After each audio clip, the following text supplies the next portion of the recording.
स्वागत है आप सभी का इस प्यारे से यूट्यूब चैनल पर। तो आज की इस वीडियो में हम क्लास 12 के लिए ग्रामर का सेक्शन है उपसर्ग, जिसके हम लोग टोटल लगभग 60 ऑब्जेक्टिव क्वेश्चन करेंगे जो कि बिहार बोर्ड के एग्जाम में 2013 से 23 तक पूछे गए हैं। तो वीडियो को स्टार्ट करने से पहले यदि वीडियो को आप लाइक नहीं किए हैं तो वीडियो को लाइक कर ले और अपने दोस्तों के पास इसे अधिक से अधिक शेयर कर दे। आज की इस वीडियो का सबसे पहला क्वेश्चन देखते हैं कि अलग से शब्द में उपसर्ग क्या है। अलग से शब्द में उपसर्ग क्या है? ऑप्शन ए है आ, ऑप्शन बी है आल, ऑप्शन सी है अलस, ऑप्शन डी है आल से। तो अलग से शब्द में उपसर्ग क्या है? तो अलग से शब्द में आ उपसर्ग है। अलग से शब्द में कौन सा उपसर्ग है? आ। फिर है कि निराहार शब्द में उपसर्ग क्या है? निराहार शब्द में उपसर्ग क्या है? ऑप्शन ए है नि, ऑप्शन बी है निरा, ऑप्शन सी है नीर, ऑप्शन डी है नीर। तो आपको बताना है कि निराहार शब्द में कौन सा उपसर्ग है। तो निराहार शब्द में निर उपसर्ग है, यानी option number D is a right answer. फिर है दुर्बल शब्द में कौन सा उपसर्ग है? दुर्बल शब्द में कौन सा उपसर्ग है? ऑप्शन ए है दब, ऑप्शन बी है दूर, ऑप्शन सी है दबा, ऑप्शन डी है दुब। तो दुर्बल शब्द में कौन सा उपसर्ग है? तो दुर्बल शब्द में दूर उपसर्ग है। दुर्बल शब्द में कौन सा उपसर्ग है? दूर उपसर्ग है, यानी option number B is a right answer. फिर है कि पराकाष्ठा शब्द में उपसर्ग क्या है? पराकाष्ठा शब्द में उपसर्ग क्या है? ऑप्शन ए है परा, ऑप्शन बी है पराका, ऑप्शन सी है पराकाश, ऑप्शन डी है पर। तो पराकाष्ठा में कौन सा उपसर्ग है? तो पराकाष्ठा में परा उपसर्ग है। पराकाष्ठा में परा उपसर्ग है, यानी 4 नंबर का राइट आंसर होगा ऑप्शन नंबर ए कि पराकाष्ठा शब्द में परा उपसर्ग है। फिर ये 5 नंबर क्वेश्चन की परलोक शब्द में उपसर्ग क्या है? ऑप्शन ए है पर, ऑप्शन बी है प, ऑप्शन सी है लो ओक और ऑप्शन डी है परल। तो परलोक शब्द में उपसर्ग कौन सा है? तो परलोक शब्द में पर उपसर्ग है। परलोक शब्द में पर उपसर्ग है, यानी 5 नंबर का राइट आंसर होगा ऑप्शन नंबर ए। फिर है कि सपरिवार, सपरिवार शब्द में उपसर्ग क्या है? ऑप्शन ए है स, ऑप्शन बी है सहित, ऑप्शन सी है सप, ऑप्शन डी है सपरी। तो सपरिवार शब्द में कौन सा उपसर्ग है? तो सपरिवार शब्द में स उपसर्ग है। फिर है कि अध्पका शब्द में उपसर्ग क्या है? अध्पका शब्द में उपसर्ग क्या है? ऑप्शन ए है अध, ऑप्शन बी है अधि, ऑप्शन सी है अभि और ऑप्शन डी है अति। तो अध्पका शब्द में उपसर्ग क्या है? तो अध्पका शब्द में उपसर्ग है अध। अध्पका शब्द में उपसर्ग है अध, यानी 7 नंबर का राइट आंसर होगा ऑप्शन नंबर ए। फिर है निडर शब्द में उपसर्ग क्या है? 8 नंबर क्वेश्चन है कि निडर शब्द में उपसर्ग क्या है? ऑप्शन ए है नी, ऑप्शन बी है नी, ऑप्शन सी है नीड और ऑप्शन सी है कि नीड। तो आपको बताना है कि निडर शब्द में उपसर्ग क्या है? तो निडर शब्द में उपसर्ग है नी, यानी option number A is right answer कि निडर शब्द में जो है वह नी उपसर्ग है, नी उपसर्ग है। फिर एक उपकार शब्द में उपसर्ग कौन है? उपकार शब्द में उपसर्ग कौन है? ऑप्शन ए है उ, ऑप्शन बी है उपका, ऑप्शन सी है उप, ऑप्शन डी है उप। तो आपको बताना है कि उपकार शब्द में कौन सा उपसर्ग है? तो उपकार शब्द में उप उपसर्ग है, यानी option number D is right answer. उपकार शब्द में उप उपसर्ग है।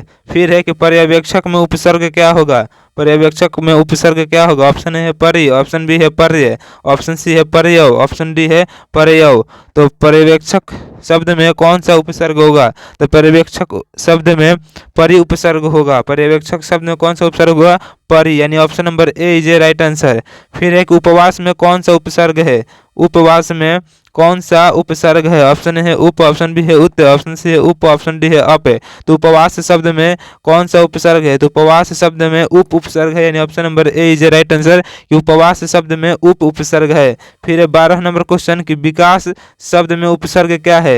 विकास शब्द में उपसर्ग क्या है? ऑप्शन ए है वी, ऑप्शन बी है विक, ऑप्शन सी है विका, ऑप्शन डी है वी। तो विकास शब्द में उपसर्ग कौन है? तो विकास शब्द में उपसर्ग है वी, यानी ऑप्शन नंबर ए, यानी विकास शब्द में कौन सा उपसर्ग है? तो वी उपसर्ग है, यानी 12 नंबर का right answer option number A होगा। फिर है कि अतिरिक्त शब्द में उपसर्ग क्या है? अतिरिक्त शब्द में उपसर्ग क्या है? ऑप्शन ए है अ, ऑप्शन बी है अति, ऑप्शन सी है अतिरि, ऑप्शन डी है अतिरिक्त। तो आपको बताना है कि अतिरिक्त शब्द में उपसर्ग कौन सा होगा? तो अतिरिक्त शब्द में अति उपसर्ग है। अतिरिक्त शब्द में अति उपसर्ग है, यानी 13 का राइट आंसर होगा ऑप्शन नंबर बी कि अतिरिक्त शब्द में अति उपसर्ग है। फिर 14 नंबर क्वेश्चन की निवास शब्द में उपसर्ग क्या है? निवास शब्द में उपसर्ग क्या है? ऑप्शन ए है न्यू, ऑप्शन बी है निवा, ऑप्शन सी है न्यू, ऑप्शन डी है नी। तो निवास शब्द में कौन सा उपसर्ग है? निवास शब्द में कौन सा उपसर्ग है? तो निवास शब्द में नी उपसर्ग है, यानी option number D is right answer कि निवास शब्द में नि उपसर्ग है। फिर है सम उपसर्ग से निर्मित शब्द कौन नहीं है?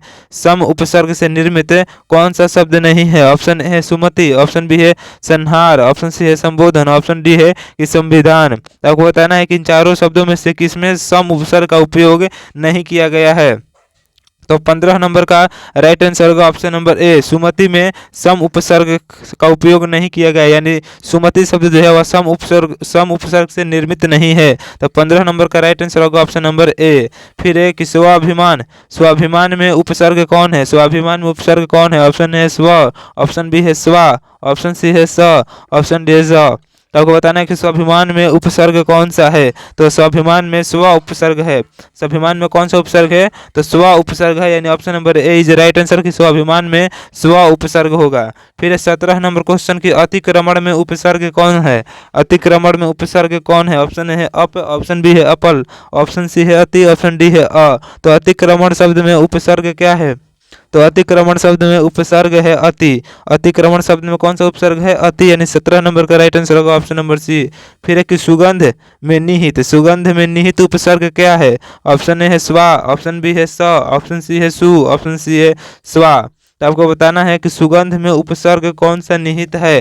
तो 18 नंबर का राइट आंसर होगा ऑप्शन नंबर सी, यानी सुगंध में सु उपसर्ग निहित है। सुगंध में सु उपसर्ग निहित है। फिर है 19 नंबर क्वेश्चन कि अभिव्यक्त शब्द में कौन सा उपसर्ग निहित है? अभिव्यक्त शब्द में कौन सा उपसर्ग निहित है? ऑप्शन ए है अभि, ऑप्शन बी है अ, ऑप्शन सी है अब, ऑप्शन डी है अभि, अभिवा। तो आपको बताना है कि अभिव्यक्त शब्द में कौन सा उपसर्ग निहित है? तो अभिव्यक्त शब्द में अभि उपसर्ग निहित है। अभिव्यक्त शब्द में अभि उपसर्ग निहित है, यानी 19 का राइट आंसर होगा ऑप्शन नंबर ए। फिर है 20 नंबर क्वेश्चन की विनय शब्द में उपसर्ग क्या है? ऑप्शन ए है विन, ऑप्शन बी है इन, ऑप्शन सी है वी, ऑप्शन डी है ई। तो विनय शब्द में कौन सा उपसर्ग है? तो विनय शब्द में वी उपसर्ग है। विनय शब्द में वी उपसर्ग है, यानी 20 नंबर का राइट आंसर होगा ऑप्शन नंबर सी। फिर है कि निर्भय शब्द में उपसर्ग क्या है? निर्भय शब्द में उपसर्ग क्या है? ऑप्शन ए है निर, ऑप्शन बी है नी, ऑप्शन सी है नीव, ऑप्शन डी है निर्भय। तो आपको बताना है कि निर्भय शब्द में कौन सा उपसर्ग है? तो निर्भय शब्द में निर उपसर्ग है, यानी option number A is right answer कि निर्भय शब्द में निर उपसर्ग है। यहाँ पर र में हलंत होना चाहिए। फिर है कि उद्भव शब्द में निहित उपसर्ग क्या है? उद्भव शब्द में निहित उपसर्ग क्या है? ऑप्शन ए है उद, ऑप्शन बी है उ, ऑप्शन सी है अन्न, ऑप्शन डी है दीर्घ उ। तो आपको बताना है कि उद्भव शब्द में कौन सा उपसर्ग निहित है? तो उद्भव शब्द में उद उपसर्ग निहित है। उद्भव शब्द में उद उपसर्ग निहित है। फिर है 23 नंबर क्वेश्चन की अवलंब शब्द में निहित उपसर्ग कौन सा है? अवलंब शब्द में निहित उपसर्ग कौन है? ऑप्शन ए है अ, ऑप्शन बी है अव, ऑप्शन सी है अवक, ऑप्शन डी है अवक। तो अवलंब शब्द में निहित उपसर्ग क्या है? तो 23 नंबर क्वेश्चन का राइट आंसर होगा ऑप्शन नंबर बी, अवलंब में अव उपसर्ग निहित है। फिर है कि अपकर्म शब्द में कौन सा उपसर्ग निहित है? अपकर्म शब्द में कौन सा उपसर्ग निहित है? ऑप्शन ए है अप, ऑप्शन बी है अपल, ऑप्शन सी है अप, ऑप्शन डी है अ। तो आपको बताना है कि अपकर्म शब्द में कौन सा उपसर्ग निहित है। तो 24 नंबर क्वेश्चन का राइट आंसर होगा ऑप्शन नंबर ए, यानी अपकर्म शब्द में अप उपसर्ग निहित है। अपकर्म शब्द में अप उपसर्ग निहित है। फिर 25 नंबर क्वेश्चन कि उद्घाटन शब्द में निहित उपसर्ग क्या है? उद्घाटन शब्द में निहित उपसर्ग क्या है? ऑप्शन है उद, ऑप्शन सी है उ, ऑप्शन सी है अन्न, ऑप्शन डी है हर्ष उ। तो आपको ऑप्शन डी है दीर्घ उ। तो आपको बताना है कि उद्घाटन शब्द में निहित उपसर्ग क्या है? तो उद्घाटन शब्द में निहित उपसर्ग है उद, यानी 25 नंबर का राइट आंसर होगा ऑप्शन नंबर ए, उद्घाटन शब्द में उद उपसर्ग निहित है। फिर एक प्रख्यात में प्रयुक्त उपसर्ग क्या है? यानी प्रख्यात में कौन सा उपसर्ग है? ऑप्शन ए है प्र, ऑप्शन बी है त, ऑप्शन सी है प्रक, ऑप्शन डी है आत। तो प्रख्यात में कौन सा उपसर्ग निहित है? तो 26 नंबर का राइट आंसर होगा ऑप्शन नंबर ए, यानी प्रख्यात में प उपसर्ग निहित है। प्रख्यात में प उपसर्ग निहित है। 26 नंबर का राइट आंसर होगा ऑप्शन नंबर ए। फिर है कि प्रत्युत्पन्नमति, प्रत्युत्पन्नमति, प्रत्युत्पन्नमति शब्द में कौन सा उपसर्ग है? ऑप्शन ए है प्र, ऑप्शन बी है प्रति, ऑप्शन सी है प्रत्यु, ऑप्शन डी इनमें से कोई नहीं।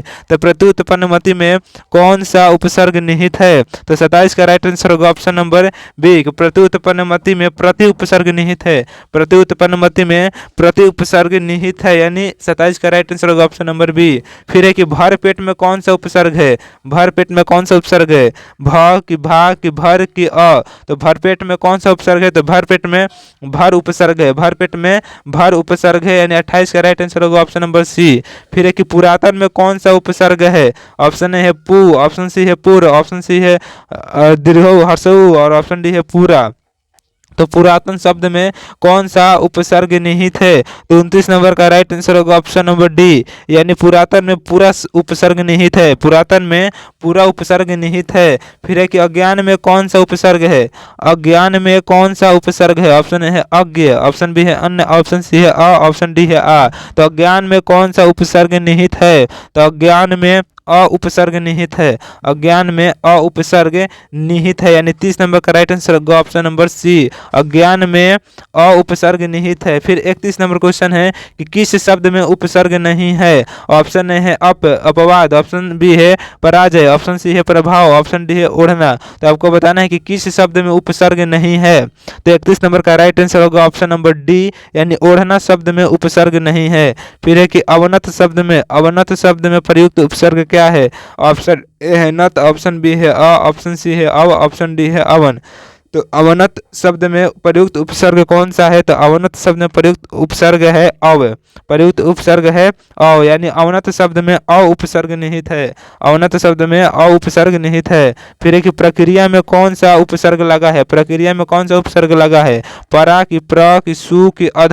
तो आपको बताना है कि प्रक्रिया में कौन सा उपसर्ग लगा है। तो प्रक्रिया में अध उपसर्ग लगा है, प्रक्रिया में अध उपसर्ग लगा है। फिर है कि परामर्श, परामर्श में कौन सा उपसर्ग है? परामर्श में कौन सा उपसर्ग है? ऑप्शन है परा, ऑप्शन बी है पर, ऑप्शन सी है परम, ऑप्शन डी है अर्श। तो परामर्श शब्द में कौन सा उपसर्ग लगा है? तो 34 नंबर का राइट आंसर होगा ऑप्शन नंबर ए, यानी परामर्श में परा उपसर्ग लगा है, परामर्श में परा उपसर्ग लगा है। फिर है 35 नंबर क्वेश्चन के अधिकार में कौन सा उपसर्ग लगा है? अधिकार में कौन सा उपसर्ग लगा है? ऑप्शन है अ, ऑप्शन बी है अधि, ऑप्शन सी है अधिक, ऑप्शन डी है कार। तो अधिकार में कौन सा उपसर्ग लगा है? तो 35 का राइट आंसर होगा ऑप्शन नंबर बी कि अधिकार में अधि उपसर्ग लगा है, अधिकार में अधि उपसर्ग लगा है। फिर है सुपसर्ग क्या अर्थ होता है? सुपसर्ग का क्या अर्थ है? सुपसर्ग का क्या अर्थ है? ऑप्शन ए है ऊपर, ऑप्शन बी है अधिक, ऑप्शन सी है अच्छा, ऑप्शन डी है सहित। तो आपको बताना है कि सुपसर्ग का क्या अर्थ होता है। तो सुपसर्ग का अच्छा अर्थ होता है, सुपसर्ग का अच्छा अर्थ होता है। फिर है कि अ उपसर्ग का क्या अर्थ है? अ उपसर्ग का क्या अर्थ है? ऑप्शन ए है समीप, ऑप्शन बी है सामने, ऑप्शन सी है पीछे, ऑप्शन डी है हीन। तो अव उपसर्ग का क्या अर्थ होता है? तो अ उपसर्ग का हीन अर्थ होता है। अ उपसर्ग का क्या अर्थ होता है? तो हीन, हीन जो है वह अ उपसर्ग का अर्थ होता है। फिर है 38 नंबर क्वेश्चन की अभि उपसर्ग का क्या अर्थ है? अभि उपसर्ग का क्या अर्थ है? ऑप्शन ए है चारों ओर, ऑप्शन बी है पूर्णता, ऑप्शन सी है उल्टा, ऑप्शन डी है छोटा। तो अभि उपसर्ग का क्या अर्थ होता है? तो अभि उपसर्ग का अर्थ होता है चारों ओर, अभि उपसर्ग का अर्थ होता है चारों ओर। फिर 39 नंबर क्वेश्चन है कि अलंकरण में कौन सा उपसर्ग है? अलंकरण में कौन सा उपसर्ग है? ऑप्शन ए है अ, ऑप्शन बी है अलन, ऑप्शन सी है अलम, ऑप्शन डी है करण। तो अलंकरण में कौन सा उपसर्ग है? तो अलंकरण में अलम उपसर्ग है, अलंकरण में अलम उपसर्ग है। फिर है कि अंतर्मन में कौन सा उपसर्ग है? ऑप्शन ए है अंतर, ऑप्शन बी है अंत, ऑप्शन सी है अन्न, ऑप्शन डी है अंतः। तो अंतर्मन में कौन सा उपसर्ग है? अंतर्मन में कौन सा उपसर्ग है? तो अंतः उपसर्ग है, अंतर्मन में अंतः उपसर्ग है। फिर है कि प्रागैतिहासिक में कौन सा उपसर्ग है? ऑप्शन ए है प्राक, ऑप्शन बी है प्रा, ऑप्शन सी है प्राग, ऑप्शन डी है प्र। तो प्रागैतिहासिक शब्द में कौन सा उपसर्ग है? तो प्रागैतिहासिक शब्द में प्राक उपसर्ग है। कौन सा उपसर्ग है? प्राक उपसर्ग है, यानी 41 का राइट आंसर होगा ऑप्शन नंबर ए। फिर है कि सहानुभूति में कौन सा उपसर्ग लगा है? सहानुभूति में कौन सा उपसर्ग लगा है? ऑप्शन ए है स, ऑप्शन बी है सहन, ऑप्शन सी है सह, ऑप्शन डी है भूति। तो सहानुभूति में कौन सा उपसर्ग लगा है? तो सहानुभूति में सह उपसर्ग लगा है। सहानुभूति में सह उपसर्ग लगा है, यानी 42 का राइट आंसर होगा ऑप्शन नंबर सी। फिर है कि अंतरराष्ट्रीय में कौन सा उपसर्ग है? ऑप्शन है अंत, ऑप्शन बी है अंत, ऑप्शन सी है अंतर, ऑप्शन डी है ई है। तो आपको बताना है कि अंतरराष्ट्रीय शब्द में कौन सा उपसर्ग लगा है? तो अंतरराष्ट्रीय शब्द में अंतः उपसर्ग लगा है। अंतरराष्ट्रीय उपसर्ग में अंतः उपसर्ग लगा है। फिर है कि अनुसरण में कौन सा उपसर्ग है? अनुसरण में कौन सा उपसर्ग है? ऑप्शन है अन, ऑप्शन बी है अन्य, ऑप्शन ए है अ, ऑप्शन बी है अन, ऑप्शन सी है अनु, ऑप्शन डी है अन्य। तो आपको बताना है कि अनुसरण में कौन सा उपसर्ग है? तो 44 का राइट आंसर होगा ऑप्शन नंबर सी, यानी अनुसरण में अनु उपसर्ग है। अनुसरण में अनु उपसर्ग है। फिर है 45 नंबर क्वेश्चन की अभियोजन में कौन उपसर्ग है? ऑप्शन ए है अ, ऑप्शन बी है अन्य, ऑप्शन सी है अभि, ऑप्शन डी है अन्य। तो अभियोजन में कौन सा उपसर्ग है? तो 45 का राइट आंसर होगा ऑप्शन नंबर सी अभि, यानी अभियोजन में अभि उपसर्ग है। फिर है कि प्रख्यात में कौन सा उपसर्ग है? प्रख्यात में कौन सा उपसर्ग है? ऑप्शन ए है प्रक, ऑप्शन बी है त, ऑप्शन सी है आत, ऑप्शन डी है प्र। तो प्रख्यात में कौन सा उपसर्ग है? तो प्रख्यात में प्र उपसर्ग है। प्रख्यात में प्र उपसर्ग है। फिर है कि बेइंसाफी में प्रयुक्त उपसर्ग क्या है? बेइंसाफी में प्रयुक्त उपसर्ग क्या है? ऑप्शन है बे, ऑप्शन बी है इन, ऑप्शन सी है बेइन, ऑप्शन डी है बेई। तो बेइंसाफी शब्द में कौन सा उपसर्ग प्रयुक्त है? तो बेइंसाफी शब्द में बे उपसर्ग प्रयुक्त है, यानी 47 का राइट आंसर होगा ऑप्शन नंबर ए। फिर है 48 नंबर क्वेश्चन कि प्रतिकूल में कौन उपसर्ग है? तो प्रतिकूल में कौन उपसर्ग है? तो प्रतिकूल में प्रति उपसर्ग होगा। प्रतिकूल में प्रति उपसर्ग होगा। फिर है कि अनुवाद में कौन सा उपसर्ग है? अनुवाद में कौन सा उपसर्ग है? अब है कि अनु है कि अन है कि अ है? तो अनुवाद शब्द में कौन सा उपसर्ग है? तो 49 नंबर क्वेश्चन का राइट आंसर होगा ऑप्शन नंबर बी, ये अनुवाद में अनु उपसर्ग है। अनुवाद में अनु उपसर्ग है। फिर है 50 नंबर क्वेश्चन कि उपस्थिति शब्द में उपसर्ग क्या है? उपस्थिति शब्द में उपसर्ग क्या है? ऑप्शन है कि हर्षव उ के, ऑप्शन बी है प के, ऑप्शन बी है उप के, ऑप्शन डी है उप। तो आपको बताना है कि उपस्थिति शब्द में कौन सा उपसर्ग है? तो उपस्थिति शब्द में उप उपसर्ग है, यानी ऑप्शन नंबर सी, यानी उपस्थिति में उप उपसर्ग होगा। Option number C is right answer. फिर 51 नंबर क्वेश्चन की बेईमान में कौन सा उपसर्ग है? बेईमान में कौन सा उपसर्ग है? तो बेईमान में बे उपसर्ग है। बेईमान में बे उपसर्ग है। फिर है किस शब्द में उपसर्ग का प्रयोग हुआ है? किस शब्द में उपसर्ग का प्रयोग हुआ है? ऑप्शन ए है उपकार, ऑप्शन बी है लाभदायक, ऑप्शन सी है पढ़ाई, ऑप्शन डी है अपनापन। तो किस शब्द में उपसर्ग का उपयोग किया गया है? तो उपकार शब्द में उपसर्ग का प्रयोग किया गया है। फिर है विज्ञान में कौन सा उपसर्ग है? तो विज्ञान में बी उपसर्ग होगा। विज्ञान में वी उपसर्ग होगा। फिर है संस्कार में कौन सा उपसर्ग है? ऑप्शन ए है संस, ऑप्शन बी है सम, ऑप्शन सी है सम्स और ऑप्शन डी है सन। तो संस्कार में कौन सा उपसर्ग होगा? तो संस्कार में सम उपसर्ग होगा। संस्कार में सम उपसर्ग होगा, यानी option number B is right answer. फिर 55 नंबर क्वेश्चन की पुरोहित में कौन सा उपसर्ग है? पुरोहित में कौन सा उपसर्ग है? ऑप्शन है पूरा, ऑप्शन बी है पूर्व, ऑप्शन सी है पुरस, ऑप्शन डी है पूरा। तो पुरोहित में कौन सा उपसर्ग होगा? तो पुरोहित में पुरः उपसर्ग होगा। पुरोहित में पुरः उपसर्ग होगा। फिर है कि संकल्प में कौन सा उपसर्ग है? ऑप्शन है स, ऑप्शन बी है सन, ऑप्शन सी है सम, ऑप्शन डी है स। तो संकल्प में कौन सा उपसर्ग है? तो संकल्प में सम उपसर्ग होगा। संकल्प में सम उपसर्ग होगा। फिर है कि स्वागत में कौन सा उपसर्ग है? ऑप्शन है स, ऑप्शन सी है सम, ऑप्शन सी है स्व, ऑप्शन डी है सु। तो स्वागत में कौन सा उपसर्ग है? तो स्वागत में सु उपसर्ग है। स्वागत में सु उपसर्ग होगा। स्वागत में सु उपसर्ग होगा। फिर है 58 नंबर क्वेश्चन है कि अध्यक्ष में कौन सा उपसर्ग है? अध्यक्ष में कौन सा उपसर्ग है? ऑप्शन है अति, ऑप्शन बी है अ, ऑप्शन सी है अधि, ऑप्शन डी है अध। तो अध्यक्ष में होगा अधि, यानी अध्यक्ष में अधि उपसर्ग होगा, यानी 58 का राइट आंसर होगा ऑप्शन नंबर सी। तो आज की इस वीडियो में हमने उपसर्ग के लगभग 60 ऑब्जेक्टिव क्वेश्चन किए हैं। जो अच्छा लगा हो तो वीडियो को जरूर लाइक कीजिएगा और अपने दोस्तों के पास इसे अधिक से अधिक शेयर करिएगा। Thanks for watching video.